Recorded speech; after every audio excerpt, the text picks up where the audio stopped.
मग खुर्ची मला दिली आणि मग बस काय झोपूनच ते बोलत होते. आणि मग त्यांना हे सगळं सांगितलं की तुम्ही आरक्षण दिलं, आता ते आरक्षण आमचं जवळपास संपेल की काय असं वाटायला लागलं. मार्ग काढायला पाहिजे. वातावरण फार खराब झालेलं आहे. आणि तुम्हाला म्हटलं कल्पना आहे, मराठवाडा विद्यापीठाला डॉक्टर बाबासाहेब आंबेडकरांचं नाव देताना मराठवाडा पेटला होता. आणि अशा वेळेला तुम्ही अतिशय कुशलतेने, आम्ही पण त्यावेळेला मंत्रिमंडळात होतो, हे काम केलं आणि बाबासाहेबांचं पण नाव ठेवलं, मराठवाडा पण नाव ठेवलं आणि हा प्रश्न जो आपण मिटवला. आणि मी हे सांगितलं की राज्यामध्ये ठीक आहे राजकारण, आणि हे सांग मी मंत्री म्हणून आलो नाही, आमदारने पक्ष म्हणून नाही, मी ओबीसीचा कार्यकर्ता म्हणून आलेला आहे. आणि म्हटलं हे ठीक आहे, आम्ही राजकारणी आहोत, आम्ही मंत्री आहोत आणि मुख्यमंत्री आहोत, परंतु तुमचा राजकारणामध्ये राजकारण करणं फार वेगळं असतं. ते प्रत्येक जण आपापला करत असतो, जय पराजय होत असतो. पण सामाजिक प्रश्न सोडवताना जे आहे, तुमचा जो अनुभव आहे, तुमचं जे आयुष्य याच्यामध्ये गेलेलं आहे, राज्यामध्ये प्रत्येक खेड्यामध्ये कोण कसा काय आहे ही तुमची जी माहिती आहे ती आमच्यापैकी सगळ्यांनाच असण्याची काही शक्यता नाही. त्यामुळे तुम्ही त्या मीटिंगमध्ये येऊन सगळ्यांना मार्गदर्शन करायला पाहिजे की हे असं नाही, अशा रीतीने प्रश्न सोडवला पाहिजे. तुमच्या शब्दाला किंमत राहणार आहे, कारण तुम्ही हे सगळं पाहिलेलं आहे. राज्याचं समाजकारण, राजकारण ते सगळे करत असतात.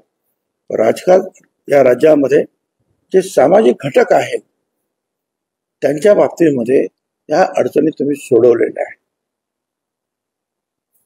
तुम्ही म्हणे मला तुम्ही काय, त्यांनी काय सांगितलं ते उपोषण करते त्यांना सराटीला मुख्यमंत्र्यांचं, मला तर काही माहित नाही, पण मला एवढं माहिती आहे की तेलंगणा आणि हैदराबाद तिकडे जे काही त्यांच्या कुणबी नोंदी आहेत असं मला म्हणाले. म्हटलं ठीक आहे, खरोखर कुणबी नोंदी असेल तर आपल्याला करायला पाहिजे.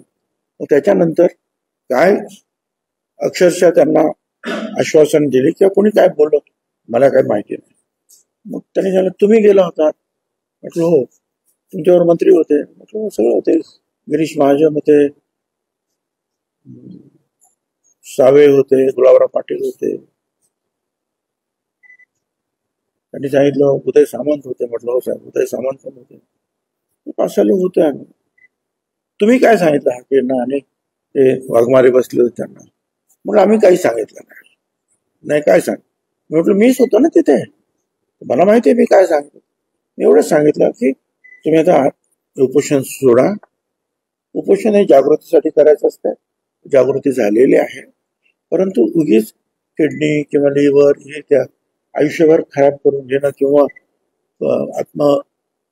अर्पण करणं, आत्मार्पण हे काही बरोबर होणार नाही. आपण चर्चेने प्रश्न सोडू, तुम्ही आमचं ऐका आणि उपोषण सोडा.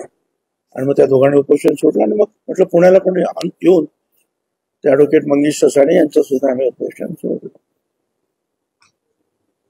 हो ठीक आहे म्हणले, आम्हाला काही माहितीच नाही काय चर्चा झालेली आहेत.